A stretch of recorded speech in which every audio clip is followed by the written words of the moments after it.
Beda jauh sama anaknya Mulyono yang doyan flexing. Loh, Mulyono itu kan cuma cah pinggir kali Bengawan Solo, ya kelas abal-abal itu sebenarnya. Bisa kita simpulkan bahwa orang yang membuat komparasi itu adalah orang yang botol. Ketika disuruh turun, nggak mau turun karena menikmati fakta itu. Asal Mulyono itu dari situ, saya yang bongkar itu.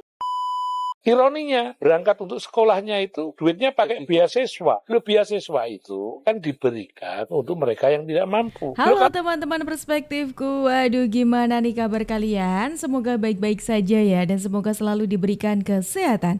Seperti biasanya kalau barengan sama aku di sini, aku ingin ngajakin kalian untuk mencari info-info menarik apa ya hari ini yang cocok banget buat dikulik. Dan seperti biasanya juga tidak usah terlalu banyak babi buyu. Langsung aja kita tonton videonya.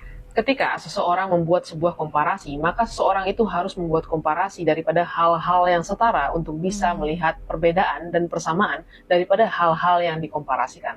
Dan ketika seseorang membuat sebuah komparasi tapi tidak mengkomparasikan hal-hal yang setara, maka bisa kita simpulkan bahwa orang yang membuat komparasi itu adalah orang yang botol.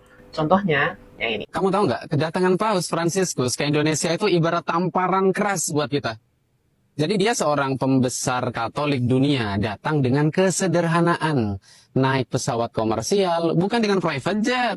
Beda jauh sama anaknya Mulyono yang doyan flexing. Nah, jadi ini hal yang lagi rame nih akhir-akhir ini. Soal Mas Kaisang yang naik private jet. Lagi rame dibahas, terus secara kebetulan, memang sesuai jadwalnya juga Paus Fransiskus itu datang berkunjung ke Indonesia.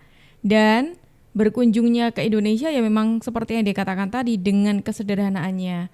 Pesawatnya yang komersial biasa gitu, bukan private jet.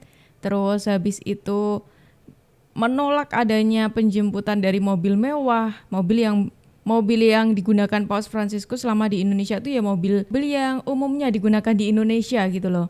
Nah, terus kayak tinggalnya pun juga bukan di hotel tapi di kedutaannya Vatikan di Indonesia seperti itu. Nah, ini yang kemudian karena ini kan momentum yang pas banget nih antara pemberitaannya Mas Kaisang yang naik private jet, terus Paus Fransiskus yang datang dengan kesederhanaannya. Ini yang kemudian sama netizen itu dibandingkan gitu loh, dibandingkan. Nah, kali ini aku sepakat sama apa yang dikatakan mbaknya ini. Tidak bisa dua tokoh ini itu dibandingkan. Kenapa? Ya emang sangat berbeda gitu loh. Kalau mau mengcompare itu ya silakan dikompar dengan yang setara seperti yang dikatakan mbaknya tadi. Mas Kaisang yang naik private jet itu sering disinggung dengan privilege-nya sebagai anak presiden kayak gitu kan. Ya udah bandinginnya sama anak presiden lain, jangan kok sama seorang imam dari suatu agama gitu loh. Kan ini sudah sangat berbeda gitu loh, dari background-nya sudah berbeda. Jadi ya ini tuh nggak bisa kalau dikompar antara dua tokoh ini kayak gitu. Nah, kira-kira gimana nih kalau pendapat dari kalian semuanya? Apakah kalian sepakat atau kalian punya pandangan lain nih? Yuk tulis di kolom komentar ya. Selain private jet yang lagi rame nih ya soal keluarganya Pak Jokowi, ada juga nih yang sebenarnya juga lagi rame. Tadi sudah sempat disebut oleh masnya tadi sih ya. Jadi ngeh nggak sih kalau kalian ngomongnya anaknya Mulyono gitu? Kata Mulyono ini akhir-akhir ini lagi sering digunakan oleh orang-orang untuk menghina, menghujat, mengkritik Pak Jokowi gitu loh. Tapi kok ini tiba-tiba ada orang yang katanya tahu nih kenapa kok ada nama Mulyono. Nah, kira-kira gimana ceritanya? Yuk langsung kita tonton videonya. Kenapa dia dipanggil Mulyono? Karena yang punya ijazah fotonya yang dipakai Jokowi itu fotonya Hari Mulyono, adik iparnya. Yang istrinya sekarang dikawinin sama Usman, ketua MK. Itu asal Mulyono itu dari situ, saya yang bongkar itu. Pak Prabowo yang terhormat, saya justru kasih jalan keluar, kondisionalkanlah dengan ijazah palsunya ini, karena ini bukan peristiwa politik, ini peristiwa hukum. Jokowi harus terbongkar ini, karena memang nggak punya, makanya dia dipanggil si Mulyono gitu loh. Kenapa dia dipanggil Mulyono? Karena yang punya ijazah fotonya yang dipakai Jokowi itu fotonya Hari Mulyono, adik iparnya. Yang istrinya sekarang dikawinin sama Usman, ketua MK. Itu asal Mulyono itu dari situ, saya yang bongkar itu. Bambang Tri kalau mau jujur. Yang bongkar sama Gus Nur lewat podcastnya itu. Saya diminta advokatnya. Jabanin sampai sekarang nih. 2 tahun lebih saya bela dia. Kasihan Gus Nur dan Bambang Tri itu ditahan gara-gara ijazah palsunya Jokowi yang dia nggak jujur berani tampilkan dirinya. Foto dia diganti dengan foto Hari Mulyono. Makanya dipanggil si Mulyono dia. Presidennya yang berarti sebenarnya Presiden Mulyono mestinya bukan Jokowi. Bukan nama aslinya dia Mulyono terus berganti jadi Jokowi. Oh, Bukan? enggak. Oh. Bukan, Bo. Kalau nama aslinya ada lagi pendapat, ada Herbertus lah, ada gitu kan gitu. Nah, sebelum dibaptis lah, sebelum apa gitu. Wah. Jadi karena itu dalam konteks ini kejujuran, kebenaran, keadilan terus diungkap. Aduh, Pak Egy Sujana lagi ya. Katanya alasan kenapa Jokowi dipanggil Mulyono itu karena itu nama adik iparnya gitu katanya. Adik iparnya yang ijazahnya digunakan sama Pak Jokowi katanya. Waduh. Padahal soal Pak Mulyono ini ya, kata Mulyono ini tuh sempat Pak Jokowi sebut ya. Itu waktu ada sesi tanya jawab. Di situ Pak Jokowi itu menjelaskan secara langsung kenapa kok dulu itu ada nama Mulyono. Tapi berbeda nih, berbeda sama apa yang dikatakan Pak Egy Sujana ini. Nah, kira-kira sumbernya Pak Egy Sujana ini apa gitu loh. Ya sumbernya tuh apa kok ngomong kayak gitu, tapi kan nggak ada datanya juga ya kan apa yang dikatakan oleh Pak Egy Sujana. Lahir saya diberi nama Mulyono. Oh. Dan sakit-sakitan. Apa benar Pak Jokowi memiliki nama lain Mulyono? Ya, betul. Waktu Apa itu, Pak? kecil, lahir saya diberi nama Mulyono. Oh. Dan sakit-sakitan, ini ceritanya almarhumah ibu saya. Karena sakit-sakitan diganti dengan Joko Widodo. Waktu awal Mulyono aja ya Iya. Pak? Mulyono aja. Titik.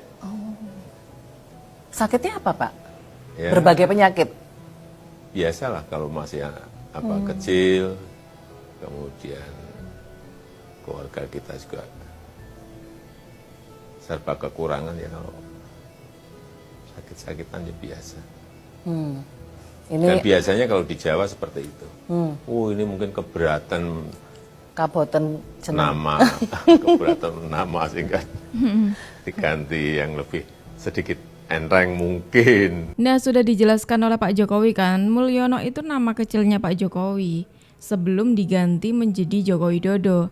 Jadi waktu itu Pak Jokowi sering sakit-sakitan. Emang kalau di ini juga ya, di lingkungan sekitarku juga seperti itu, ada seperti itu. Karena aku juga orang Jawa, jadi ada istilah Kabupaten Jeneng gitu loh. Ketika dikasih nama terus sakit-sakitan, itu dipercaya katanya tuh Kabupaten Jeneng. Makanya kalau ada situasi seperti itu, seringkali penyelesaiannya itu dengan ganti nama gitu. Makanya aku nggak kaget ketika Pak Jokowi bilang hal itu tadi. Makanya aku jadi bertanya-tanya nih, sumbernya tadi dari mana gitu loh yang mengatakan itu tadi nama Mulyono itu sebenarnya namanya adik iparnya Pak Jokowi yang mempunyai ijazah asli yang digunakan oleh Pak Jokowi katanya. Masalah ijazah lagi yang diungkit-ungkit. Kayaknya udah selesai kemarin kok masih aja diungkit-ungkit. Kenapa ini sampai lolos atau bagaimana? Nanti kira-kira kalau Pak Jokowi sudah turun nih, apakah juga masih terus mengejar Pak Jokowi dengan ijazahnya? Ayo. Mulyono itu kan cuma cah pinggir kali Bengawan Solo, ya kelas abal-abal itu sebenarnya. Terus punya kekuasaan, keturunannya juga level, sebenarnya kan level kere, munggah balik, menikmati, naik derajatnya. Jadi nggak punya derajat kepriyaian. Maka seperti shock culture, kere munggah balik itu. Petruk dadi ratu, lakon itu. Lagi itu lakon fiksi, carangan. Petruk itu punakawan. Petruk dadi ratu. Waktu jadi ratu, ketika disuruh turun, nggak mau turun. Karena menikmati takhta itu. Menikmati kekuasaan itu. Lah si Mulyono ini kan kira-kira sama. Dia sudah 2 periode. Keinginannya kan memperpanjang usia kekuasaannya. Karena nyaman. Anak-anaknya yang semula dibanggakan hanya jualan martabak dan pisang, menikmati itu. Lalu show off, naik private jet ke Amerika. Ironinya, berangkat untuk sekolahnya itu, duitnya pakai beasiswa. Loh, beasiswa itu kan diberikan untuk mereka yang tidak mampu. Loh, kalau mampu, private jet. Aduh, kali ini gantian nih Pak Butet yang memberikan komentar soal Pak Mulyono lagi, menyinggung soal Pak Mulyono dan juga pastinya soal Mas Kaisang yang naik private jet. Sempat nyinggung juga nih, naiknya private jet ke Amerika, mau sekolah, yang ironisnya katanya sekolahnya pakai beasiswa. Kayaknya ini udah ada penjelasan ya dari yang Lembaga Pengelolaan Dana Pendidikan kalau beasiswanya Mbak Erina, istrinya Mas Kaisang, itu bukan dari LPDP. Mbak Erina, istrinya Mas Kaisang ini mendapatkan beasiswa parsial dari universitas yang bersangkutan gitu. Beasiswa parsial itu apa? Itu salah satu program untuk jenjang magister ya, yang S2 yang diperuntukkan untuk warga negara Indonesia dengan skemanya itu pendanaan bersama. Jadi antara institusi yang bersangkutan yang memberikan beasiswa dengan yang menerima beasiswa. Jadi kayak separuh-paruh gitu. Jadi tidak seperti beasiswa yang selama ini kalian curigai seperti itu teman-teman. Memang harus hati-hati sekali ya untuk mendapatkan informasi ya. Karena banyak sekali informasi yang